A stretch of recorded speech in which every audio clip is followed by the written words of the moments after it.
હું તો અહીંયા કૃષિ વિકાસ મેળો છે એ આયોજન જોઈને હમણાં હું આવ્યો હતો.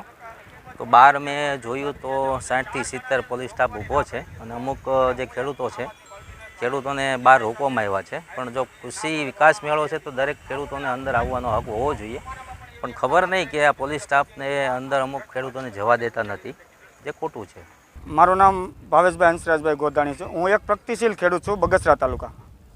આજે બગસરા તાલુકામાં 14/10/2025ના રોજ એક કૃષિ મેળાનું આયોજન કરેલું હતું. એટલે કૃષિ મેળામાં અમે 10 વાગે આવ્યા. ત્યાં પોલીસ સ્ટાફનો 150 જણાનો કાફલો હતો અને અમને અંદર ન ના પાડી. તો એનું રીઝન પૂછવામાં આવ્યું કે ભાઈ કેમ મને અંદર જવાની ના પાડો છો? એટલે પોલીસ સ્ટાફે એવું કીધું કે આઈબીનો રિપોર્ટ છે કે તમને એન્ટ્રી નથી. પછી ગામડેથી ખેડૂત આવેલા છે.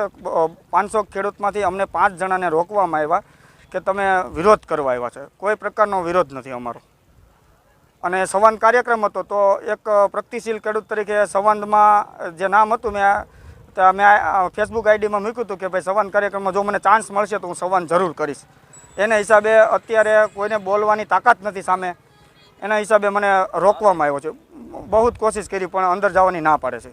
હા, હું આમ આદમી પાર્ટી સાથે જોડાયેલો છું. અમે કહીએ છીએ પણ ના પાડે છે. હવે આગળના સમયમાં ખેડૂતો જ નિર્ણય લેશે કે જો એક પ્રગતિશીલ ખેડૂત 2 શબ્દ બોલતો હોય, જો એને પણ સામે જવાબ દેવાની તાકાત ન હોય તો આ બધા જ ખેડૂતો જો બોલતા શીખશે તો આ સરકારને પણ ઉખેડવા નાખવાની તાકાત અમારામાં છે.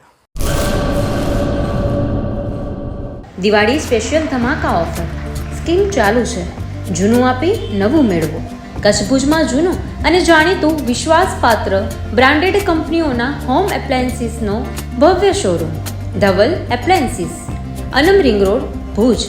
ગેસ ચૂલા, hope chimney, juicer mixture, micro pizza oven, air fryer, લગ્ન કર્યાવર કન્યાદાન ગિફ્ટ સેટમાં તદ્દન નવી ડિઝાઇનના વાસણો,